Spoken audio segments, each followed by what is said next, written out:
A few years ago, Doug Walker, aka the Nostalgia Critic, released a video called Why Do Good Directors Go Bad?, where he explained just why he believed that once good directors like M. Night Shyamalan and George Lucas often create more and more less than stellar art as they get later into their careers. I disagree with a lot of what he said in the video, mainly the point that George Lucas went bad after the original trilogy, which I've already explained why I believe that isn't true.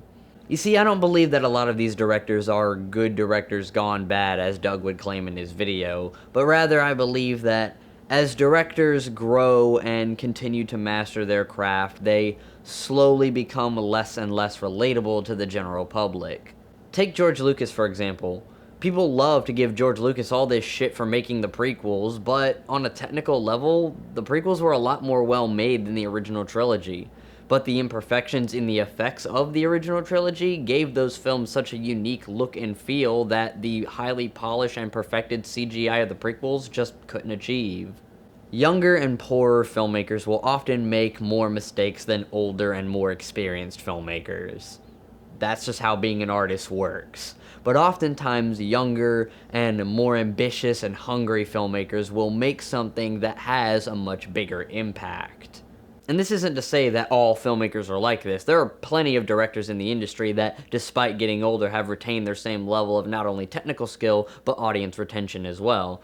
But I do feel like that younger and more inexperienced filmmakers will often make art that's mostly centered around testing the waters, and when you do that, it often results in a lot of things that simply don't work, but these things can be the things that make your film more memorable. Take, for example, Kevin Smith. A lot of Kevin Smith's earlier work, like Clerks, Dogma, and Chasing Amy, were some of his most critically acclaimed films, despite them having really low budgets and oftentimes amateurish acting and cinematography.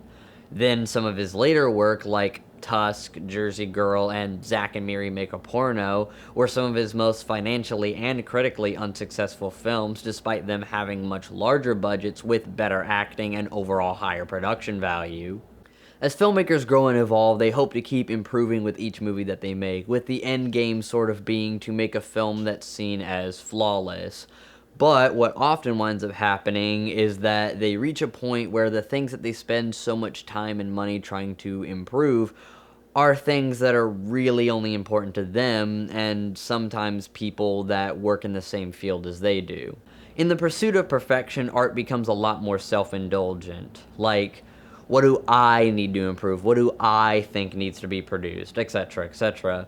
And in all actuality, the only people that get to do this sort of thing are people that have already established themselves in the industry because they have the clout to get the money to do whatever they want.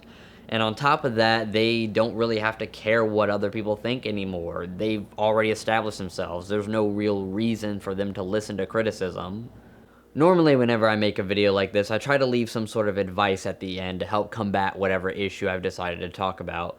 But in this case, I don't really have much to say since I myself haven't reached that level of mastery that allows me to create in that particular way yet. I'm still at a level where I value being prolific and productive over being flawless and experienced.